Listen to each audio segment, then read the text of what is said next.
Alors, on reste dans le domaine de la culture, puisqu'une question est posée sur la bibliothèque, dont je veux dire que c'est Jacqueline de Romilly. Hein. Je ne sais pas s'il y a une Françoise de Romilly qui existait, mais en tout cas, celle que nous avons honorée, c'est Jacqueline. Christian Henry. Oui, monsieur le maire, je l'ai fait exprès pour savoir si tout le monde suivait. Bon, on se détend là. Bien. Non, je vais aller très vite. Cette bibliothèque, qui est nécessaire dans les quartiers populaires, je suis tout à fait d'accord, simplement, elle est fermée depuis le mois de juillet. Donc la question est simple. Pouvez-vous nous indiquer les raisons précises de la fermeture de la bibliothèque Jacqueline de Romilly? Quels travaux sont engagés et sur quelle durée? Et enfin, pouvez-vous nous indiquer les dates de réouverture de la bibliothèque? Parce que pour le coup, en effet, on a été contacté par des habitants qui souhaitent bénéficier de cet équipement. Merci beaucoup, Karine Roland. Alors, rapidement aussi, effectivement, nous regrettons, bien sûr, la fermeture de cet équipement qui est récent.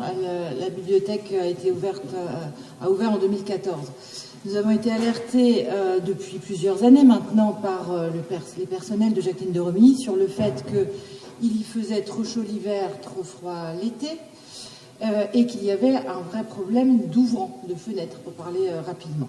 Ça a mené, vous le savez, l'été dernier à ce que les agents de la bibliothèque exercent leur droit de retrait, suite à quoi la bibliothèque a été fermée et 2 phases de travaux ont été engagées, l'une pour créer des ouvrants, justement, l'autre pour revoir tout le système de climatisation. La commande des ouvrants est en cours. Elle a été plus longue que prévu parce que, pour être précise, il a fallu recourir à du sur-mesure, ce qui n'était pas envisagé au départ, mais l'architecte l'ayant exigé, nous n'avons pas pu y déroger, comme c'est le cas dans de nombreux bâtiments publics. Et les travaux sur la climatisation, toutes les canalisations prendront le relais.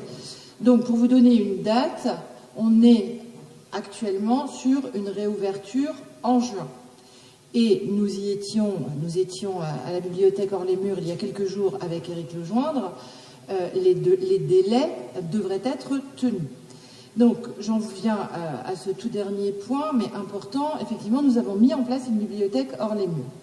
C'est peu par rapport au nombre de documents initialement disponibles dans une bibliothèque comme Jacqueline de Romilly, mais ça rend un véritable service. Et il y a même un aspect positif à ça, puisque la bibliothèque Hors-les-Murs est placée juste en face de l'école Françoise d'Orléac, ce qui fait que des parents, des enfants qui, on peut l'imaginer, ça peut exister, n'allaient pas à la bibliothèque, ne passaient pas devant, eh bien nous l'avons constaté en sortant de l'école, s'intéressent à la vitrine, entrent, viennent y faire un tour. Les agents municipaux eux-mêmes le soulignent, ces petits points d'accès à la lecture. Et l'accès à la lecture est fondamental. On parlait tout à l'heure des quartiers populaires, de comment on y fait entrer la lecture. Les bibliothèques, je le défendrai toujours, sont les premiers instruments de la démocratisation culturelle. Et les petits points d'accès ont peut-être vocation à être démultipliés. En tout cas, celui-ci semble faire son office.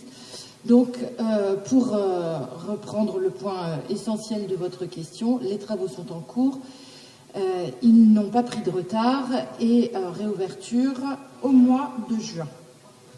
Puisqu'on a beaucoup parlé de culture, on ne dira pas ce qu'on pense de ces règles qui permettent aux architectes de rester propriétaires de leurs œuvres, même quand elles sont très problématiques.